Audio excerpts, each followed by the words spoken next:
खुसरो से हज़रत ख्वाजा निज़ामुद्दीन औलिया बड़ा ज़बरदस्त प्यार किया करते थे और हज़रत महबूब इलाही के जुमले से आप अंदाज़ा लगा सकते हैं।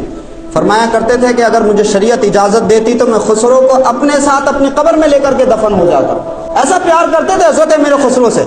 आपने सुना होगा कि मुरीद अपने पीर से प्यार करता है, लेकिन कुछ मुरीद ऐसे होते हैं जो अपने पीर की मुराद बन जाते हैं। जैसे हमारे सरकार ख्वाजा कुतुबुद्दीन बख्तियार काकी हज़रत गरीब नवाज की मुराद हैं। हज़रत बाबा फरीद की मुराद का नाम ख्वाजा निज़ामुद्दीन, ख्वाजा निज़ामुद्दीन की मुराद का नाम हज़रत मीर खुसरो रहमतुल्लाह अलैह। तो खुसरो के बारे में फरमाया करते थे कि अगर शरीयत इजाज़त दे तो मैं खुसरो को अपने साथ कब्र में लेकर के दफन हो जाऊँ। खुसरो से ऐसा प्यार करते थे कि खुद हज़रत ख्वाजा निज़ामुद्दीन औलिया ने अल्लाह की मोहब्बत की आग लगाई हज़रत मीर खुसरो के दिल में।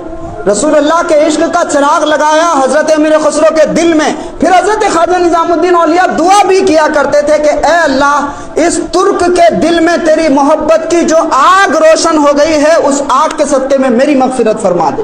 क्या बात है। आपने सुना होगा कि लोग पीरों के वसीले से दुआएं करते हैं, लेकिन यहाँ हज़रत ख्वाजा निज़ामुद्दीन औलिया खुद इश्क का चिराग जलाने वाले, फिर उसी वसीले से दुआएं करने वाले, ये हज़रत ख्वाजा निज़ामुद्दीन औलिया। और फिर खुसरो का प्यार भी ऐसा नहीं था। हज़रत मीर खुसरो रहमतुल्लाह अलैह ने कई बादशाहों का ज़माना देखा और खुसरो एक जिंदा मीडिया थे।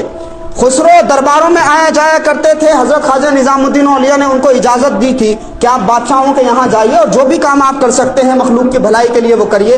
तो अवाम की फलाह व बहबूद के लिए, अवाम के मसाइल को बादशाहों के सामने रखने के लिए हज़रत मीर खुसरो मीडिएटर का काम किया करते थे। उस ज़माने का जिंदा मीडिया हज़रत मीर खुसरो। क्या हुआ कि एक बादशाह ने ये कहा कि हम ख्वाजा निज़ामुद्दीन औलिया से मिलना चाहते हैं। हज़रत महबूब इलाही का ये जुमला बड़ा मशहूर है। ख्वाजा निज़ामुद्दीन औलिया फरमाया करते थे कि अगर बादशाह इस दरवाजे से आएगा तो फ़कीर की खानकाह का दूसरा जो दरवाज़ा है, फ़कीर उस दरवाजे से बाहर चला जाएगा। यहाँ तो हाल ये है कि बुज़ुर्गों की मसनदों और गद्दियों पर बैठने वाले लोग बुज़ुर्गों से ज़्यादा नेता और मंत्री का फ़ोन नंबर लेने में दिलचस्पी रखते हैं। हालत यह है कि उनकी गुलामी, उनकी चाटुकारिता और उनकी चापलूसी में दिलचस्पी रखते हैं। उनको फर्क नहीं पड़ता कि कितने बड़े दरबार के गुलाम हैं।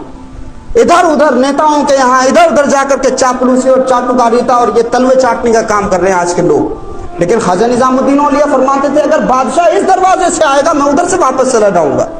ख्वाजा निज़ामुद्दीन औलिया बादशाहों से नहीं मिलते थे। एक बादशाह ने प्लान किया, बहुत खुफिया प्लान किया कि हम किसी वक्त में जाएंगे और खामोशी से हज़रत ख्वाजा निज़ामुद्दीन औलिया से मुलाकात करेंगे। वो दुआएं लेना चाहता था। हज़रत महबूब इलाही नहीं मिलना चाहते थे। अब इस बात की खबर जब हज़रत मीर खुसरो को लगी तो खुसरो ने आकर के हज़रत ख्वाजा निज़ामुद्दीन औलिया को बता दिया, हुज़ूर बादशाह मिलना चाहता है। हज़रत ख्वाजा निज़ामुद्दीन औलिया ने अपनी खानकाह छोड़ी और पाक पटन शरीफ पाकिस्तान चले गए। अब बादशाह जब हज़रत की खानकाह में आया तो उसने देखा कि महबूब इलाही नहीं है। अब फिर बादशाह ने दरियाफ्त किया कि यह शाही राज किसने फाश किया है।